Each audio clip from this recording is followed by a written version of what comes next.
Shalom Bapak Ibu Saudara, selamat pagi, selamat berbakti kepada Tuhan. Biarlah damai sejahtera dan kasih karunia dari Tuhan memenuhi hidup kita di tengah perjalanan dan pergumulan hidup kita setiap hari. Beberapa minggu yang lalu maksudnya kita sudah melihat kebenaran melalui awalnya dari Kolose pasal 3 ayat 1 sampai ayat yang keempat supaya kita mencari perkara-perkara surgawi, perkara-perkara yang di atas. Berarti itu suatu perkara yang abadi, yang kita ternyata disuruh Tuhan untuk mendapatkannya sejak kita ada di bumi. Supaya sekalipun kita bergumul dan hidup dalam perjalanan pengembaraan di bumi yang fana ini, hal-hal yang mulia, yang surgawi memenuhi hidup kita. Membedakan kita dengan orang-orang yang hanya hidup sekedar hidup, yang bekerja hanya sekedar bekerja, mencari uang hanya sekedar mencari uang. Tetapi anak-anak Allah hidup untuk satu tujuan yang mulia, menjadi berkat, menampakkan atau memancarkan kehidupan Kristus melalui karya, pengabdian, bahkan juga karakter dan hidupnya secara pribadi. Karenanya kita mau melihat lagi beberapa hal untuk melanjutkannya.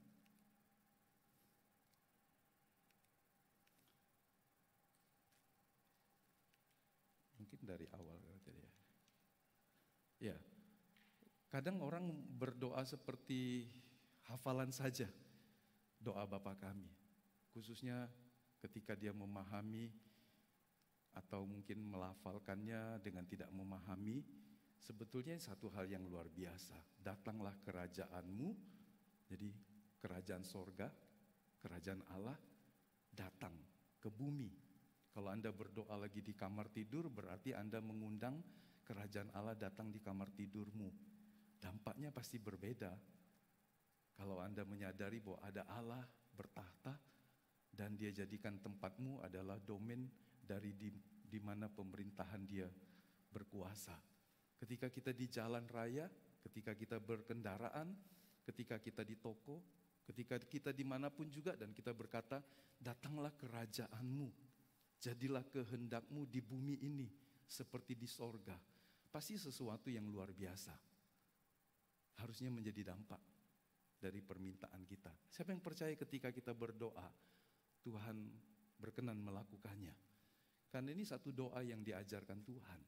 Berdoalah demikian ketika murid-muridnya bertanya seperti itu. Tapi ketika orang hanya menjadikan ini semacam hafalan, maka tidak ada pengaruh apapun juga. Dan ini bukan mantra, tetapi dia membutuhkan keterlibatan kita yang dibangun di atas dasar pemahaman akan perkataan-perkataan yang kita naikkan sebagai doa. Sebab tidak jarang orang berdoa tetapi dia tidak tahu apa yang dia doakan. Kalau kerajaan sorga, perkara yang di atas itu hadir, maka bumimu, tempat tinggalmu, sementara di bumi yang fana ini akan menikmati pemerintahan Allah. Ada kebenaran, ada suasana kerajaan sorga. Dan kemudian jadi lebih konkret lagi dalam hidup pribadi orang yang mendoakannya. Karena dia akan mengkristal dalam sebuah kehidupan, dalam tabiat yang berkenan kepada Allah. Jika kerajaan Allah, kehendak Allah hadir dalam hidup saya akan menjadi hidup yang menghasilkan buah yang berkenan kepada Tuhan. Ingatlah ketika Yesus mengutus Yohanes Pembaptis 6 bulan sebelum pelayanannya, dia lebih dahulu ada. Maka tema utama dari khotbahnya adalah bertobat, kerajaan sorga sudah dekat. Kemudian dia berkhotbah dan banyak orang berbalik kepada Allah untuk menyiapkan satu umat yang berkenan kepada Allah. Selama 500 tahun tidak ada suara yang berfirman. Tetapi sekarang di tengah publik ada teriakan seruan yang keras dari seorang nabi yang hidupnya menyendiri, hidupnya sebagai seorang nasir Allah. Ingatlah dia keturunan imam, berarti dia juga adalah imam. Seorang nabi dengan latar belakang imam.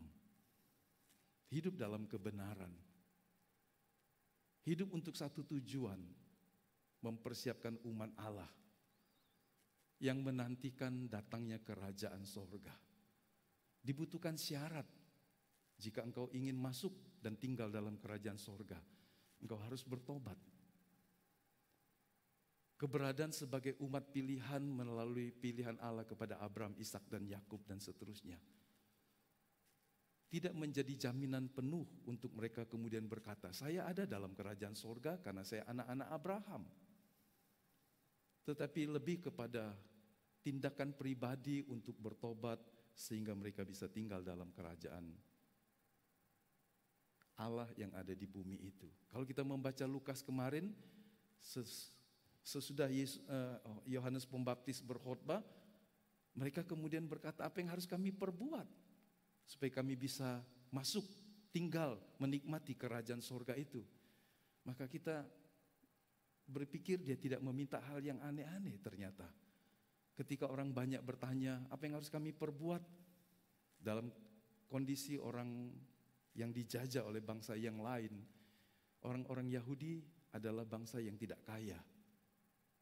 Secara umum mereka adalah petani, peternak, mereka tidak cukup kaya karena mereka adalah bangsa yang terjajah. Sehingga pakaian adalah sesuatu yang berharga bagi orang banyak. Dan Yohanes berkata, jika engkau punya 2 helai pakaian, beri 1 kepada yang membutuhkannya. Itu kebutuhan primer. Itu sesuatu yang bisa dianggap barang yang berharga yang bisa digadaikan. Dan ini menggambarkan kecintaan atas kepemilikan hal-hal yang bendawi. Kemudian datang juga kelompok yang lain. Siapa itu? Pemungut cukai. Orang yang punya strata lebih tinggi, orang yang punya penghasilan lebih banyak, orang yang bekerja bagi kepentingan kolonial Romawi, Imperium Romawi. Yohanes tidak berkata tinggalkan pekerjaanmu karena engkau bekerja di bawah otoritas penjajah. Tapi dia berkata kepada para pemungut cukai, dia berkata jangan merampas, jangan menagih lebih dari yang ditetapkan kepadamu. Jadi berarti mereka tetap tinggal di sana, tapi yang berubah adalah hidup mereka, tidak menyalahgunakan wewenang, sehingga tidak mengutip lebih dari yang ditetapkan. Di situ juga ada prajurit yang ingin bertobat, dan kepada mereka Yohanes juga berkata, kau tidak boleh merampas, tidak boleh memeras, cukupkanlah dirimu dengan gajimu. Kalau kita lihat pakaian, tidak mengambil lebih dari apa yang ditetapkan, kemudian cukupkanlah dengan gajimu. Bicara tentang uang, bicara tentang benda. Berarti pertobatan adalah ketika kita bisa mengelola berkat-berkat Tuhan, banyak atau sedikit, dengan cara yang benar. Dan tidak menjadikan ini sebagai penghalang untuk hidup dalam pertobatan. Kecintaan orang kepada hal-hal seperti ini membuat orang menjauh dari Tuhan. Karena baginya harta, kekayaan, karir, jabatan menjadi penghalang terbesar untuk dia mencintai dan menjadi dekat di dalam Tuhan. Hanya orang yang tidak bisa berbakti, berdoa secara pribadi maupun bersama, pasti dia berkata sibuk. Sibuk. Doa sendiri pun tidak bisa, terlalu capek, terlalu lelah. Mengapa? Karena kegiatan rutin yang mungkin berat. Bisakah kita di tengah segala kesibukan kita memprioritaskan Tuhan, mencari wajahnya? Kita butuh makan, minum, pakaian, uang, karir, jabatan, dan seterusnya. Tetapi itu tidak boleh menggeser prioritas tertinggi kita untuk mengasihi Tuhan dan melakukan kehendak-Nya. Waktu Yesus kemudian berkhotbah, Yesus juga menyampaikan topik awal yang sama. Bertobat, kerajaan sorga sudah dekat. Timbul pertanyaan kita, kalau Yohanes berkhotbah kerajaan sorga sudah dekat, kemudian Raja sorga sendiri datang di tengah umatnya, mengkhotbahkan khotbah yang sama juga pada awalnya. Bertobat, kerajaan sorga sudah dekat. Maka di manakah kerajaan sorga itu? Bukankah ketika Allah hadir di tengah umatnya, di situ ada kerajaan sorga? Tetapi mengapa dia masih berkata, sudah dekat, tapi belum tinggal, engkau belum tinggal di dalammu. Sebegitu dekatnya. Karena mereka mengerumuni Yesus, berduyun-duyun, berbondong-bondong mencoba mendekati Yesus. Begitu dekatnya. Tetapi Allah, seperti yang kita tahu, dia memerintah di sorga dan dia memerintah kita di hati kita. Berarti ketika orang membuka hatinya kepada Tuhan untuk dia bertahta dalam hidupnya, maka disitulah Allah memerintah hidup kita sebagaimana seharusnya. Kita bisa membaca ketika Tuhan mengatakan seperti ini dalam Matius 6 ayat 33. Dalam bahasa Indonesia sehari-hari, jadi usahakanlah dahulu supaya Allah memerintah atas hidupmu. Kerajaan sorga yang harus kita cari adalah mengusahakan, mengupayakan supaya Allah memerintah hidup saya. Karenanya dikatakan kerajaan sorga sudah dekat, tapi engkau tidak akan tinggal di dalamnya jika Allah tidak engkau izinkan, engkau tidak minta untuk dia memimpin, memerintah dalam hidupmu. Anda boleh tinggal berdekatan dengan Tuhan kalau secara fisik, kalau kita ada di zaman itu. Tapi kalau hati kita tidak terbuka dan meminta Allah datang dan memerintah hidup kita, maka kerajaan surga cuma dekat saja. Usahakanlah dahulu. Jadi inilah prioritasnya. Supaya Allah memerintah atas hidupmu dan lakukanlah kehendaknya. Sehingga kita tidak hanya memuja dia dengan pujian, tapi kita tidak melakukan kehendaknya. Bukankah itu satu hal yang ironi? Orang Kristen senang menyanyi. Dengan musik, dengan semuanya. Senang pasti. Ada orang yang punya hobi menyanyi. Dan diajak menyanyi kepada Tuhan, dia juga senang. Tapi apakah dia melakukan kehendak Allah dalam hidupnya? Itu pertanyaan terbesar yang seringkali gagal dilakukan oleh orang Kristen. Sehingga hidupnya seolah-olah selesai setelah dia menyanyi memuji Tuhan dalam sebuah ibadah.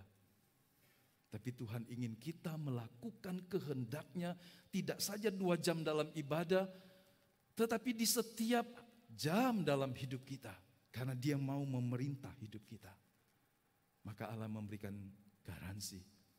Semua yang dibutuhkan itu, semua yang dicari bangsa-bangsa yang tidak menghormati dan tidak mengenal Allah akan diberikan juga kepadamu. Tapi ini sebuah bonus. Hal yang paling utama adalah biarlah dia memerintah dalam hidupmu. Yang paham katakan amin Bapak Ibu. Amin. Cari kerajaan Allah berarti Allah harus memerintah dalam hidup saya. Memerintah pikiran saya ketika pikiran saya berlawanan, berseberangan, ketika kehendak saya bertentangan dengan kehendak Allah. Dia harus berdaulat menguasai dan menaklukkan pikiran dan kehendak saya. Itu berarti dia berkuasa dalam hidup kita. Dan Yesus melakukannya. Meskipun dia harus bergumul 3 kali. 1 jam, 1 jam, 1 jam. Kalau boleh cawan pahit ini lalu. Tapi kalau ini kehendak Bapa, aku akan meminumnya juga. Dia bergumul untuk menaklukkan keinginan dirinya. Loh, kenapa Yesus bergumul? Karena dia Allah dalam rupa manusia. Dia juga punya pilihan bebas. Sejujurnya kita harus berkata, Yesus tidak harus mati untuk kita. Karena kita yang berdosa. Pahami ini Bapak Ibu. Yesus tidak wajib mati untuk saya. Dia tidak wajib mati sebagai penjahat dan diperlakukan sebagai penjahat karena dosa-dosa kita. Tapi dia memilih untuk melakukannya. Dan itu pergumulan yang hebat. Karena Alkitab berkata, Allah dalam rupa manusia biasa, sama seperti kita. Bergumul. Waktu Anda memilih untuk melakukan kehendak Allah, itu akan menjadi berat jika Anda sendiri punya keinginan dan kehendak yang berbeda. Kalau kehendak Allah sama dengan keinginanmu, Anda akan melakukannya dengan ringan. Tapi manakala kehendak Allah berseberangan dan memotong keinginan kita, maka itu sebuah pergumulan yang berat. Tapi teladani Yesus, teladani orang-orang saleh. Lakukan apa yang kita doakan. Biarlah Allah memerintah hidup kita. Dia memerintah pikiran kita. Dia memerintah seluruh aspek hidup kita. Dan sebagai anak-anak Allah, Rasul Paulus memberikan contoh sebagai orang yang dipenjara. Seorang yang kehilangan kemerdekaan, yang dalam bayang-bayang kematian sudah dekat di depan dia. Dia ceritakan itu kepada jemaat yang ada di Filipi. Aku sudah mendekati garis akhir, darahku akan dicurahkan. Tapi di penjara dia menulis surat untuk menguatkan iman dari jemaat. Dia menuliskan beberapa surat yang dikenal sebagai surat penggembalaan. Surat penggembalaan dalam organisasi sekarang sering ditafsirkan sebagai sebuah peringatan, SP1, SP2. Kita mungkin mendengar juga hal-hal yang jahat, yang aneh, yang ternyata identitasnya katanya pendeta muda, kejam, jahat, berdarah dingin. Saudara, jabatan mungkin tidak mengubah karakter seseorang. Bahkan jika dia seorang pendeta pun, dia bisa melakukan hal yang jahat kalau dia tidak hidup dalam kebenaran. Bukankah itu satu hal yang memalukan? Kekristenan di negeri ini beruntun.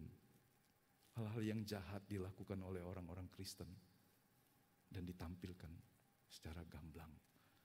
Berapa hari yang lalu seorang yang katanya pendeta muda membunuh dengan sadis, berdarah dingin.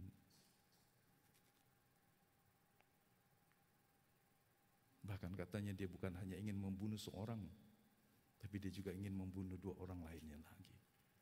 Saudara bisa bayangkan, kita sering terpesona dengan orang yang punya posisi di gereja, pendeta. Tapi apakah dia hidup dalam pemerintahan Allah? Paulus orang yang terpenjara mengajari kita untuk memikirkan hal ini. Kalau saya mengutip teks asli dari kata itu bukan bermaksud apa, hanya supaya untuk kita membandingkan, karena dalam terjemahan versi Inggris banyak sekali kata itu diterjemahkan. Beberapa sama dengan bahasa Indonesia terjemahan 1974, beberapa menjadi berbeda. Mari kita melihatnya. Ada 7 hal yang di sini, kalau ini kita jadikan filter dalam hidup kita, maka kita adalah orang-orang yang layak disebut warga kerajaan sorga. Sudah Paulus memberikan nasihat untuk jemaat Filipi bersukacita, dia berkata, jadi akhirnya saudara-saudara, semua yang benar, semua yang mulia, semua yang adil, semua yang suci, semua yang manis, semua yang sedap didengar, semua yang disebut kebajikan dan patut dipuji, pikirkanlah itu. Kalau Anda ingin melakukan apapun juga dan memfilternya dengan 7 hal ini, Anda pasti tercegah dari hal-hal yang bukan saja jahat, tetapi yang tidak berkenan kepada Allah. Karena ada hal yang tidak jahat, tapi Allah tidak berkenan. Bedakan itu saudara ya. Tidak jahat, tapi Allah tidak berkenan. Apalagi yang jahat. Sekali lagi, kekristenan memberikan kepada kita sebuah hubungan yang intim dengan Tuhan, bukan hanya secara hubungan formal. Secara orang beragama kita tidak melakukan hal yang jahat menurut hukum di negeri ini, menurut kebiasaan orang. Tapi Tuhan membawa kita naik pada tingkatan yang lebih tinggi untuk tidak hanya sekedar tidak melakukan yang jahat, tidak melanggar peraturan, tetapi hidup berkenan kepadanya. Ini jauh lebih tinggi lagi saudara. Dan itulah anak-anak kerajaan Allah. Itulah seharusnya orang Kristen sementara dia di bumi ini. Supaya garam mengasini lingkungannya. Supaya terangnya bisa bercahaya. Kalau kita memikirkan semua yang benar, semua yang mulia, semua yang disebut kebajikan dan patut dipuji, kita pikirkan itu, maka kita tidak akan melakukannya. Semua hal yang baik dan suci dari ayat-ayat itu akan memurnikan hidup kita. Jadi Rasul Paulus tidak berkata kepada jemaat di Filipi, lakukanlah. Tetapi dia berkata, pikirkanlah semuanya itu. Secara hurufiah berarti taruhlah semua hal yang baik, yang patut dipuji, yang disebut mulia, suci, benar, dan seterusnya tadi, ke dalam hati dan pikiranmu. Untuk mengilhami hidupmu dan semangatmu. Apa yang menggerakkan hidup seorang? Rick Warren menulis sebuah buku yang kemudian direvisi menjadi 2 lagi ditambahnya. 40 hari perjalanan pengembaraan rohani. Kemudian dalam buku revisi yang ke-12 tahun yang lalu dia mengubahnya menambahinya dengan 2 lagi. Hidup yang dikendalikan oleh tujuan Allah. Buku ini menjadikan dia seorang penulis, seorang hamba Tuhan, 100 manusia yang paling berpengaruh di abad ini.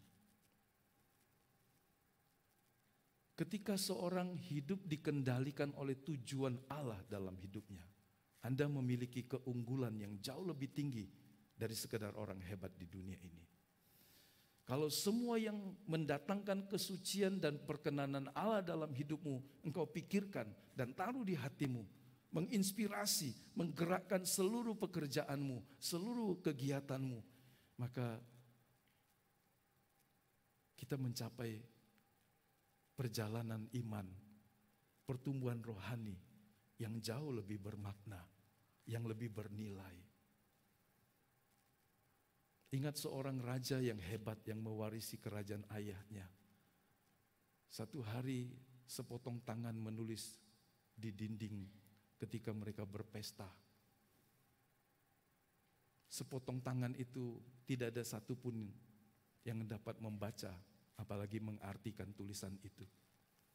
Kemudian dalam suasana panik dan ketakutan, raja ini diberikan saran, panggil Daniel, karena dia bisa membaca, karena dia dipenuhi dengan roh dari para dewa yang kudus. Daniel membacakan tulisan yang bertulisan Mene, Mene, Tekel, Ufarsim itu. Kemudian dia sekaligus mengartikannya. Allah mengakhiri pemerintahan Tuanku Raja. Tuanku Raja ditimbang dan didapati ringan adanya. Raja yang hebat. Ayahnya adalah Nebukadnezar yang menguasai Raja Babel yang hebat. Bukan hanya untuk kerajaannya tetapi untuk kerajaan lebih dari 100 negara. Sampai ke Asia, Afrika dan Eropa. Mereka menaklukkannya. Raja yang hebat ini hormat kepada Tuhan. Sehingga pernah dia memberikan perintah, orang yang tidak menghormati Allahnya Daniel, yang tidak menyembah Allahnya Daniel, rumahnya akan dirobohkan dan kemudian hartanya akan dirampas. Tapi ketika anaknya menggantikan ayahnya, anaknya jadi sombong dan menghinakan Tuhan. Dan Tuhan menegurnya. Saudara, kalau orang hebat, merasa hebat karena mewarisi kerajaan, kekayaan, kekuasaan yang begitu rupa. Tapi tidak berbobot di hadapan Allah, karena tidak ada hal yang mulia di dalam dirinya. Tidak ada hal yang benar, tidak ada hal yang berkenan kepada Allah. Maka Tuhan berkata, engkau ringan, engkau ditimbang dan ringan adanya. Tidak ada bobot. Malam itu raja ini mati. Pemerintahan berganti ke Media Persia. Dan hebatnya Daniel masih dipakai juga. Saudara lihat, kadang kita berpikir mengukur bobot seseorang dari intelektualitasnya. Ditunjukkan dengan ijazah, sertifikat, strata pendidikan yang dia tempuh. Kehebatan seseorang ditunjukkan dengan jabatan dan karirnya. Kekayaan orang bisa menjadikan salah satu ukuran untuk orang berkata hebat. Yang lucu Jack Ma, satu hari pernah memberikan sebuah kalimat yang bagi kita mungkin lucu. Kalau engkau tidak punya apa-apa, orang tidak akan mendengarkan engkau. Tapi setelah engkau berhasil dengan hebat, engkau ngomong sembarangan pun orang akan memperhatikan dan menganggap itu sesuatu yang hebat dan berharga. Jadi bukan soal kebenaran yang disampaikan, tapi siapa yang menyuarakannya. Kalau satu berita sampah, ajaran sampah, disampaikan oleh orang kaya, orang berkuasa, orang hebat, maka kemudian orang berkata, pasti itu juga benar. Tapi sebuah kebenaran yang disampaikan oleh orang biasa, seringkali dianggap bukan kebenaran yang perlu diteladani, karena yang ngomong cuma orang biasa.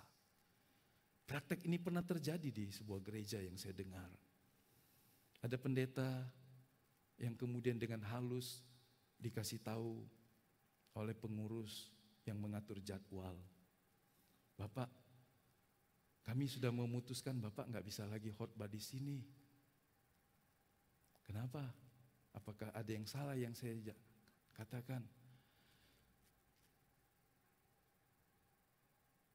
Saudara mungkin kaget dengar ini. Bapak mau ngomong apa dengan jemaat di gereja kami? Semua orang datang bermobil, mobilnya bagus. Bapak datang dengan sepeda motor, dengan angkutan umum. Apa yang mau disampaikan? Saudara, nangkep gak maksudnya? Nangkep gak maksudnya? Dia kaget, dia cerita. Kawan saya ini doktor teologi ya. Berarti orang ingin mendengar bukan tentang kebenaran yang datang dari Allah. Tapi siapa yang berbicara? Kalau dia lebih sukses, kalau dia lebih hebat secara lahiriah, secara finansial, dia boleh ngomong di sini. Apakah ini gereja? Bukan. Apakah pengurus itu adalah pengurus yang takut akan Tuhan dan tahu firman? Tidak. Meskipun mereka adalah pengurus gereja.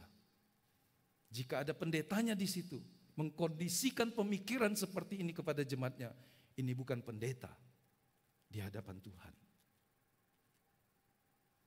Nilai yang salah, filter yang salah, sikap dan sistem yang salah dipakai untuk mengukur kebenaran Allah. Sehingga apa yang dikatakan Jack Ma benar. Siapa kamu dulu? Maaf kata, kalau kau ngomong hal yang seperti bau kentut pun orang akan mengagumi engkau. Karena yang ngomong Jack Ma, karena yang ngomong konglomerat dunia, karena yang ngomong adalah orang hebat dunia. Saudara, Anda tidak boleh memakai pikiran seperti itu. Jangan menilai kebenaran hanya sekedar terpaku kepada siapa yang membicarakannya. Tetapi apakah kebenaran itu memang kebenaran yang datang dari Allah? Bahkan jika itu datang dari anakmu, bahkan jika itu datang dari pegawaimu, jika itu disuarakan oleh istrimu, oleh ayahmu, orang tuamu, yang mungkin dalam ukuran-ukuran yang lain lebih rendah dari engkau, tapi engkau harus mendengarnya. Kita bertanggung jawab atas pikiran kita, dan kita wajib mempertahankannya pada standar kerajaan sorga. Kalau tidak, pikiran kita jadi duniawi. Kita hanya takluk hormat kepada orang yang lebih hebat menurut ukuran dunia. Tapi kalau Tuhan berkata itu cuma sampah, itu cuma tidak berarti, terlalu ringan seperti debu dan kau akan diterbangkan. Seperti itulah Raja Belsasar. Jadi semua yang benar, itu bicara tentang apapun yang benar. Segala sesuatu yang jujur dan adil terhadap Tuhan dan terhadap manusia. Jadi tidak hanya kepada Tuhan, tapi juga bisakah ini benar di hadapan manusia. Inilah ukuran moralitas yang tertinggi. Supaya kita tidak hidup hanya dalam kebajikan yang parsial. Ini benar menurut Tuhan.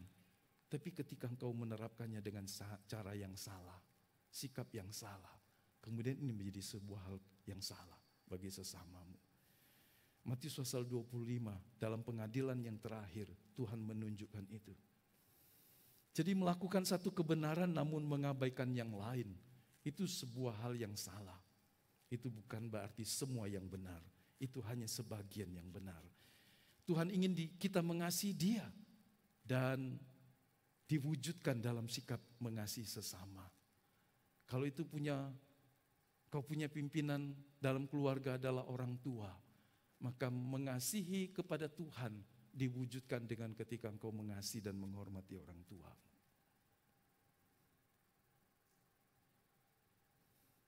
Sikap kita kepada orang yang terlihat oleh mata adalah refleksi dari sikap hormat kita kepada Allah. Jadi jangan pernah keluar dari mulutmu kau berkata, aku hanya takut dan hormat kepada Tuhan dan tidak pernah kepada manusia. Kalau Anda ada di lembaga keluarga, Anda menghormati struktur yang Allah buat. Wanita cakap berdampak tadi kan menarik sekali. Penolong yang tunduk. Biasanya penolong itu merasa lebih hebat, kemudian dia bisa saja tidak tunduk. Tapi penolong yang tunduk, saya mendorong para wanita mengikutinya. Ayo suami yang punya istri, dorong istrimu ikut, supaya istrimu jadi penolong yang tunduk. Atau Anda ingin menjadi penolong yang perongrong atau penolong yang menanduk? Ya kan? Ayo suruh istrimu ikut. Kerjakan tugasnya kalau perlu, supaya istrimu bisa ikut. Halo para pria, para suami. Wih, Selasa malam itu kami sibuk ini. Udahlah, kau pergilah, istriku kau pergilah. Aku anterin kalau perlu, supaya belajar. Karena seorang penolong dalam keluarga, dia harus juga menjadi seorang yang bukan melampaui yang ditolongnya. Ya. Tapi seorang penolong yang tunduk. Benar untuk segala sesuatu yang merupakan kebalikan dari kepalsuan. Jadi kita harus setia pada janji pernikahan. Benar dalam pernyataan dan sikap serta benar dalam pergaulan. Mempertahankan kebenaran Tuhan adalah tekad seorang anak Allah. Dia ingin hidup dalam kebenaran yang dipertahankan. Kebenaran adalah representasi dari hal-hal sebagaimana adanya. Jadi kita nggak perlu capek pakai topeng. Karena kebenaran adalah perwujudan dari hal-hal yang sebagaimana adanya. Kalau kita perlu pakai 5, 6, 7 topeng, capek kita satu hari. Ya. Di gereja kita pakai, di hadapan mertua kita pakai, di hadapan pimpinan kita pakai topeng yang lain, di hadapan teman kita pakai topeng yang lain, kita capek. Tapi kalau kita hidup dalam kebenaran, kita adalah sebagaimana kita adanya. Amin Bapak Ibu. Bukan berarti kita mengumbar semua yang kita tahu, semua yang ada di dalam, tapi tidak ada kepalsuan maksudnya. Nah, semua yang mulia, ini adalah gaya hidup murid Kristus. Jika kita tidak memiliki perilaku hidup yang mulia, maka kita sama dengan garam yang tidak asin. Kita sama dengan pelita yang padam apinya. Kita sama dengan lampu yang putus. Ini kalau nggak dinyalain nggak putus, bukan karena putus, hanya di situ yang putus. Itu karena trafonya panas, lumer, disolder lagi, lumer. Saya pikir harus diganti dengan yang colokan listrik saja. Di situ nggak pernah lumer dalam 5 tahun. Jadi memang ada yang putus, tidak berfungsi, tapi ada yang tidak dinyalakan, terlalu terang. Tapi orang Kristen yang tidak berperilaku mulia itu seperti pelita yang padam. Untuk apa? Anda koleksi pelita yang padam, gak ada guna. Kalau garam gak ada asin, gak ada guna. Seperti itulah di mata Tuhan, seorang Kristen yang perilakunya tidak mulia di hadapan Dia. Mulia atau bermartabat atau terhormat dari kata sema, dari kata sebomai, untuk memuja, menghormati. Tahukah Bapak Ibu, kata ini biasanya hanya dikenakan dalam sastra klasik Yunani kuno. Julukan bagi para dewa. Jadi ini standar yang tinggi. Yang mulia itu biasanya hanya untuk dewa. Tapi Rasul Paulus berkata seorang Kristen harus hidup mulia. Amin. Mulia itu apa kita kemudian berdandan mewah-mewahan, berdandan yang wah, harus pakai apa? Enggak. Sekali lagi bicara tentang manusia lahiriah atau manusia batiniah. Pasti manusia batiniah. Pola pikir kita, sikap kita. Sikap mulia ini sangat relevan dikala begitu banyak kotoran dipamerkan dunia dalam berbagai media, atas nama realisme, atau atas nama seni, atau atas nama apapun juga.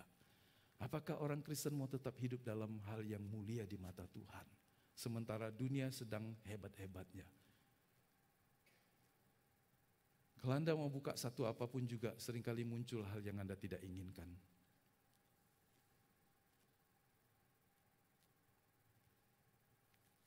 Itu dunia maya. Tapi kita harus buat pilihan. Apakah kita akan mengisi sampah dalam pikiran kita? Kalau pikiran kita hanya diisi sampah, maka satu hari dia akan muncul juga sampah. Tapi kalau hanya yang mulia yang boleh masuk dalam hidup kita, maka ketika dia memancar melalui perkataan, perbuatan, angan-angan, itu juga tetap mulia. Kita ditentukan dari apa yang kita konsumsi. Kita tahu itu secara fisik. Salah makan, kebanyakan makan hal yang tertentu, pasti mempengaruhi kesehatan kita. Hal yang rohani juga begitu. Pikiran perlu makanan. Tanpa makanan, pikiran akan jadi kaku, mati. Tapi memberi makan pikiran harus dari hal yang benar. Hal-hal yang mulia, hal-hal yang benar kiranya menjadi konsumsi pikiran kita, penglihatan kita, pendengaran kita. Filter itu supaya kita tidak terseret dan jadi sama dengan orang dunia. Suci murni, ini hal berikutnya. Suci di sini diterjemahkan sebagai murni atau hakna. Untuk segala macam kemurnian, semua hal yang bersih, entahkah itu pikiran, perkataan, atau perbuatan. Ini kata yang sama dari hagios, berarti suci. Hakna, hagios, benar dan bersih. Kemudian manis atau indah, manis dalam terjemahan standar. Dalam terjemahan yang lain disebut lovely. Prospile, dari dua kata dalam bahasa Grekanya adalah pro dan pileo. Menyenangkan, menarik. Jadi apa sih yang manis? Bukan hanya senyumnya. Tetapi dari apa yang menyenangkan hati Tuhan dan hati orang yang ada di hadapannya. Percuma seorang mendandani dirinya sehingga manis dilihat, tapi dari hatinya tidak memancar hal-hal yang manis. Sedap didengar. Secara hurufiah terjemahan dari aslinya adalah dari laporan yang baik, eupema, dari eub dan pema, berbicara adil. Sesuatu yang sedap didengar itu kalau adil, tentu Anda bisa berkata adil dalam dunia itu jadi relatif. Keputusan hakim yang kata hakim berdasarkan keadilan ketuhanan yang Maha Esa, bagi orang yang dirugikan dengan keputusan itu pasti bisa saja dia berkata tidak adil. Begitu. Tetapi keadilan menurut Tuhan harus kita tegakkan. Ketika kita bicara tentang sedap didengar, berarti menyampaikan hal-hal yang benar di hadapan Allah. Hal-hal yang adil menurut Tuhan. Kita bisa saja secara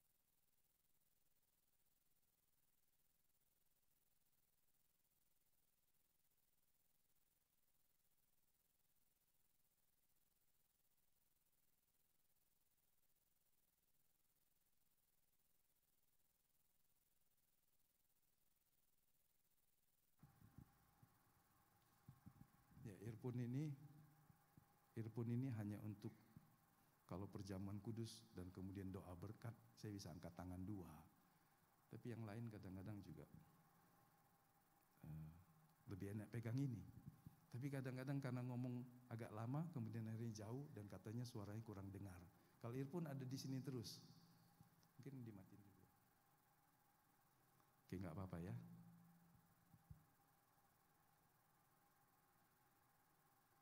Oke, saya matikan. Pakai ini aja. Jadi bicara tentang yang menarik, yang benar. Kemudian kebajikan, arete.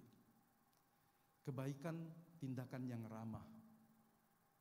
Kebajikan, kejujuran.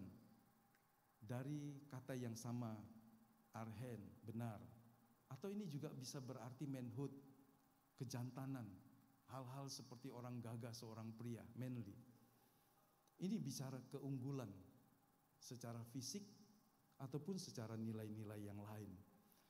Sangat sering digunakan dalam pengertian oleh orang yang dahulu tentang keunggulan mental, kualitas moral, atau juga bicara tentang kekuatan fisik. Tetapi Rasul Paulus memakainya untuk menunjukkan seperti inilah standar kehidupan anak-anak Allah dalam hidup. Harus memperagakan kebajikan. Nah, saya akan sampai pada bagian berikutnya. Apakah kita perlu berjuang untuk mencapai tujuan yang Allah taruh dalam hidup kita? Kita membaca dalam Filipi pasal yang ketiga ayat 12. Ini prinsip bisa menolong kita.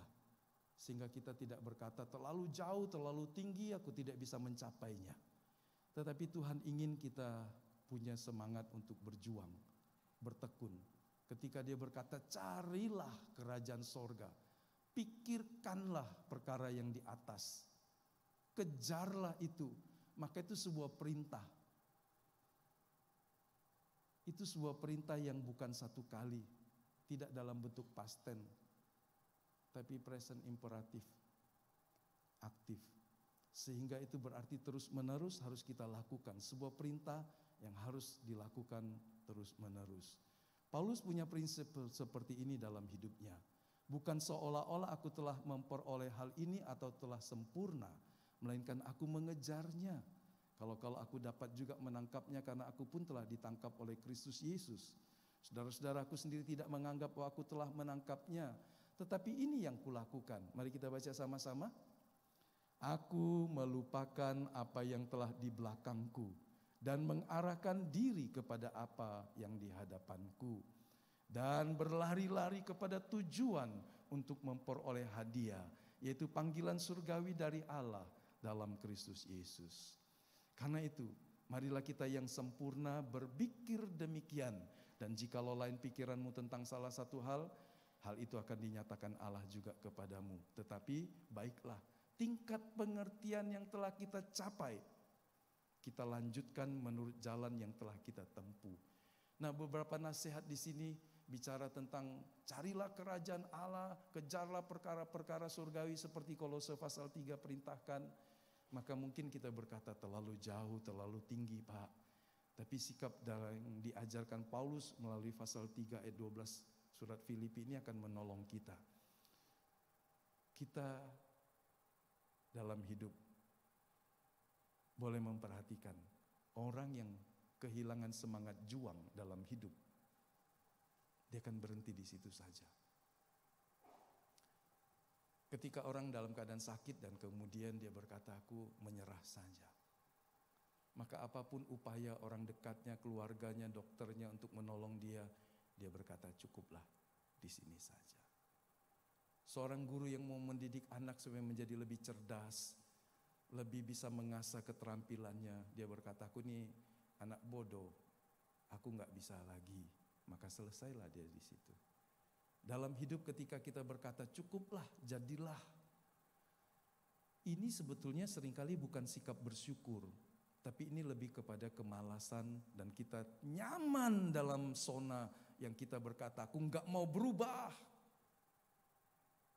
Aku gak mau bergerak lebih jauh. Aku gak mau lebih payah lagi. Aku gak mau berkorban lebih banyak lagi. Aku tidak mau berusaha lebih keras lagi. Aku tidak mau mencoba lagi. Karena cukuplah. Sekali lagi ini bukan sikap bersyukur, tapi ungkapan dari sebuah kemalasan. Sebuah sikap pasif. Karena dia terjebak pada sebuah zona yang membuat dia merasa nyaman. Meskipun dalam ukurannya dia sendiri tahu, ini hal-hal yang sebetulnya dia bisa perjuangkan lebih baik lagi. Secara rohani juga sama. Tidak jarang orang dalam kasih karunia Allah yang berlimpah, tidak mau berjuang lebih lagi, tidak mau berusaha lebih lagi. Padahal Tuhan kasih waktu yang sama dengan setiap orang. Ada orang sempat membaca 1 pasal, 2 pasal, 3 pasal satu hari. Tapi ada yang berkata, aku terlalu sibuk. Padahal hidupnya sama. Sambil urus 5 anak, sambil urus usaha keluarga dan sebagainya. Ada orang yang masih bisa belajar. Duduk di kaki Tuhan, berdoa. 10 menit, 15 menit dia mencari waktu dari Tuhan. Sesungguhnya apa yang kita prioritaskan dalam hidup kita kan pasti bisa mengejarnya. Tapi kalau kita tidak mencintai Tuhan dan perkara-perkara rohani, maka kita akan punya 1001 alasan untuk tidak mengejarnya. Paulus mengajak kita, firman Tuhan mengajak kita berjuang agar kita sampai di tujuan. Dia sudah mencapai banyak sekali, tapi sikapnya berkata, bukan seolah-olah aku telah menerimanya, tapi aku menganggap aku harus mencapai yang lebih lagi dalam hidup. Surat ini dia tulis di penjara, saudara. Seorang yang di penjara itu gak punya kebebasan. Tapi dalam hubungan dengan Tuhan dia berkata dalam pasal 3, yang ku kehendaki adalah makin mengenal Tuhan, makin mengerti dan melakukan kehendaknya. Seorang yang terpenjara aktivitasnya terbatas. Meskipun dia tidak dikurung, dia di tahanan rumah. Tapi dia dijagai oleh 2 prajurit Roma. Semua harus wajib lapor, berarti kegiatan fisiknya terbatas. Tapi rohnya tidak terbatas. Anda mungkin tidak bisa bepergian jauh, tapi Anda bisa membangun hubungan yang lebih intim dengan Tuhan. Anda mungkin harus melakukan kewajiban rutinmu, tapi Anda bisa mencari Tuhan di tengah kewajiban rutinmu jika Anda memprioritaskan Tuhan karena engkau mengasihinya. Bukan karena terpaksa, bukan karena pendeta mendesak engkau terus, tapi karena engkau mengerti hidupku ditentukan oleh hubunganku dengan Tuhan. Bukan saja di sorga, tapi juga dimulai dari di bumi ini. Kalau Anda tidak bangun relasi yang benar dengan Tuhan selama di bumi, kapan lagi kesempatan untuk berhubungan baik dengan Tuhan? Sesudah mati manusia tidak bisa melakukan apapun juga. Sekaranglah waktunya. Kejar dan cari, berjuanglah untuk itu.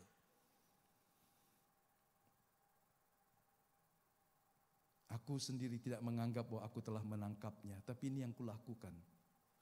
Melupakan apa yang telah di belakangku. Dia punya reputasi yang hebat, karir yang hebat, tapi dia mau melupakan semuanya. Bahkan dia berkata, aku menganggapnya sampah dibandingkan dengan pengenalan akan Tuhan. Dan mengarahkan diri kepada apa yang di hadapanku dan berlari-lari kepada tujuan untuk memperoleh hadiah, yaitu panggilan surgawi dari Allah dalam Kristus. Kenapa dia harus berkata harus berlari-lari? Dan tidak berkata, aku di sini Tuhan, kasih saja berlimpah-limpah, aku menerimanya. Tapi dia berlari mengejarnya. Apakah kita berlari mengejar panggilan Tuhan? Atau kita berkata, aku di sini Tuhan, datanglah kepadaku. Bukankah engkau ingin aku diberkati? Bukankah engkau ingin aku mengerti? Bukankah engkau ingin aku bertumbuh? Aku di sini Tuhan. Jangan.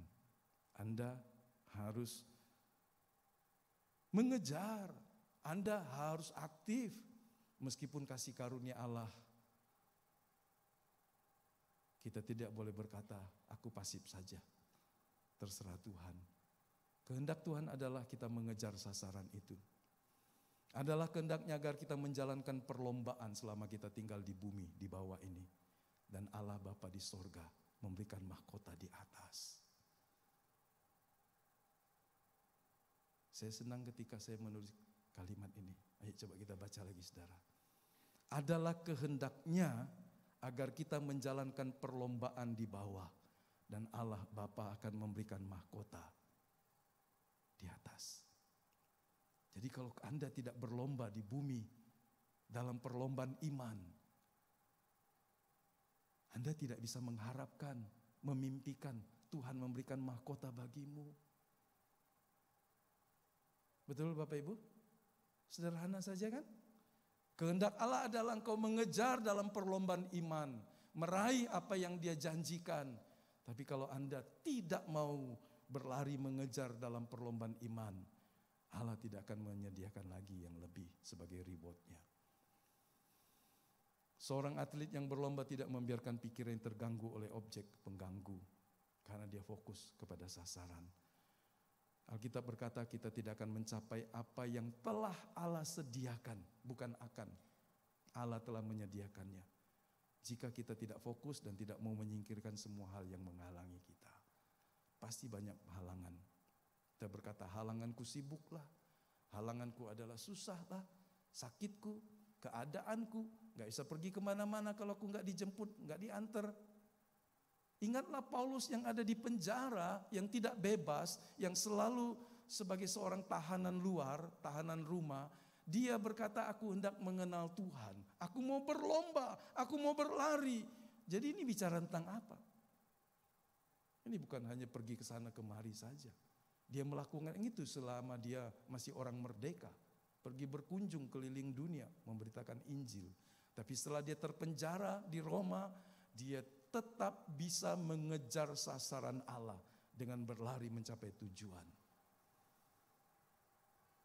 Berarti sederhananya, situasi dan kondisi yang mengkungkung dia tidak menghalangi dia untuk mendapatkan apa yang Allah sediakan. Mari kita baca Ibrani pasal 12 ayat yang pertama dalam versi bahasa Indonesia sehari-hari. Nah, mengenai kita sendiri, di sekeliling kita ada banyak sekali saksi. Sebab itu marilah kita membuang semua yang memberatkan kita dan dosa yang terus melekat pada kita. Dan marilah kita dengan tekun menempuh perlombaan yang ada di depan kita. Ayat 2 sama-sama lagi. Hendaklah pandangan kita tertuju kepada Yesus, sebab dialah yang membangkitkan iman kita dan memeliharanya dari permulaan sampai akhir. Yesus tahan menderita di kayu salib. Ia tidak peduli bahwa mati di kayu salib adalah suatu hal yang memalukan. Ia hanya ingat akan kegembiraan yang akan dirasakannya kemudian. Sekarang ia duduk di sebelah kanan tahta Allah dan memerintah bersama dengan Dia. Saudara, berarti kita dalam versi terjemahan standar, perlombaan yang Allah wajibkan bagi kita. Jadi ada perlombaan wajib. Seorang juara punya kewajiban untuk berlomba. Dia tidak boleh memilih. Untuk mempertahankan kejuaraan dia harus mengikuti perlombaan yang diwajibkan. Untuk mempertahankan hidup iman kita, Allah menempatkan kita di jalur perlombaan yang Dia wajibkan. Hanya pemenang yang akan mendapat upah. Hanya pemenang yang akan mendapat mahkota. Kalau kita tidak bertanding, kita tidak berlomba, kita tidak mendapat apa-apa. Dan supaya kita bisa berlomba, pertama kita harus fokus kepada Dia. Dan kemudian menyingkirkan semua yang membebani kita. Seorang atlet peserta lomba lari tidak sibuk bawa ransel besar. Kecuali tentara dalam perang. Ya kan? Dia harus bawa dirinya, bawa senjatanya, bawa ranselnya, bawa semuanya. Tapi dalam lomba lari, dia harus berusaha meringankan semuanya. Coba kalau ilustrasinya adalah seorang prajurit yang sedang berperang disuruh berlari. Maka dia nggak boleh lepaskan senjatanya. Dia nggak boleh lepaskan ranselnya karena di situ berisi semua perlengkapannya. Lebih berat lagi berarti kan? Berlomba lari kita bisa, mana ada orang lari pakai ransel, pakai topi yang aneh-aneh, baju yang panjang kiwir-kiwir, seminim mungkin. Cuma nomor urut dadanya aja. Yang lain semua harus disingkirkan.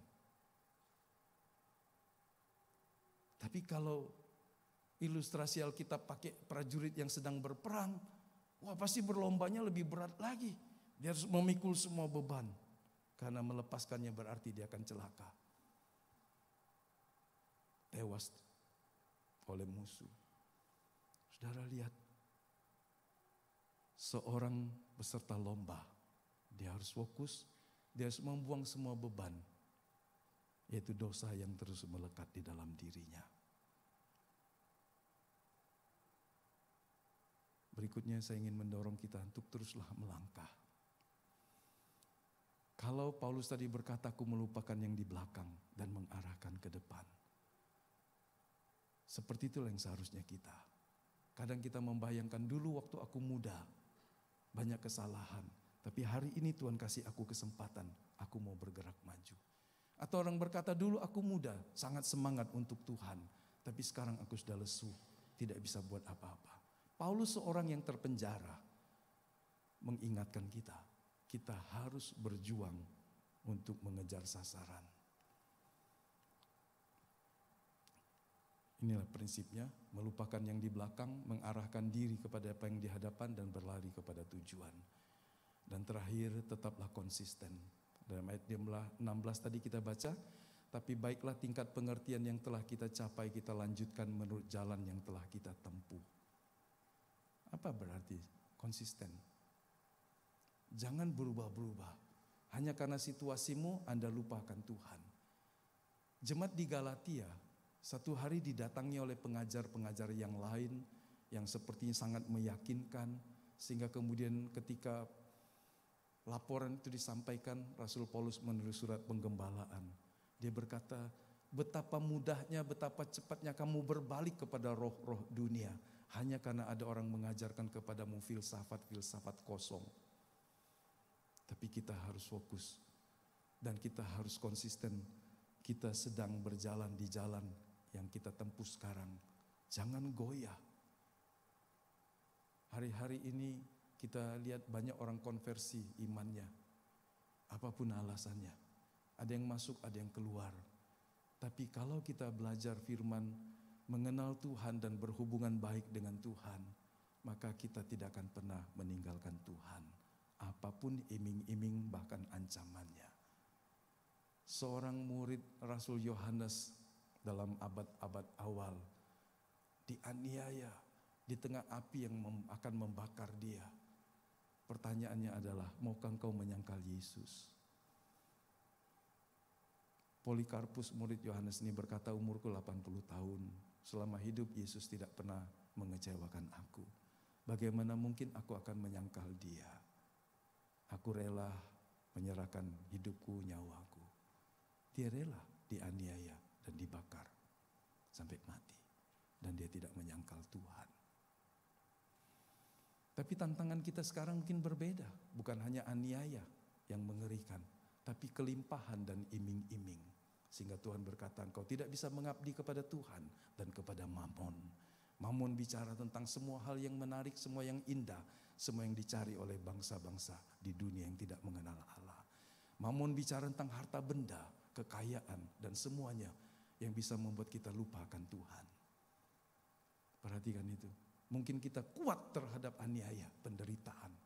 Tapi banyak orang Kristen lemah ketika Tuhan berkati dia. Anda harus mengikuti jalan yang Anda telah tempuh. Ingatlah kasihmu yang mula-mula kepada Tuhan. Amplified Bible menerjemahkannya, hanya marilah kita tetap setia pada apa yang telah kita capai. Kita telah sampai sejauh ini di dalam Tuhan. Lanjutkan saja. Anda gak perlu belok lagi. Anda gak perlu terpengaruh lagi dengan apa yang dari dunia. Sehingga mengiring Yesus sampai akhir hidupmu dalam kasih dan kesetiaan. Bisa berkata begitu saudara? Konsisten. Bahkan jika ada pendeta yang mengajarkan ajaran yang aneh, yang tidak berpusatkan kepada Kristus, kerajaan dan salibnya, Anda boleh mengabaikan itu. Kalau ada pengajar dan pendeta yang hanya menekankan hal-hal yang di dalam kerajaan sorga itu cuma isu kecil, meskipun ada dalam Alkitab, Anda mengujinya, Anda membandinginya, Anda berdoa. Dan kalau Anda dapat itu sesuatu hal yang remeh-temeh, Anda bisa menyingkirkannya jika itu menghalangi hubunganmu dengan Tuhan.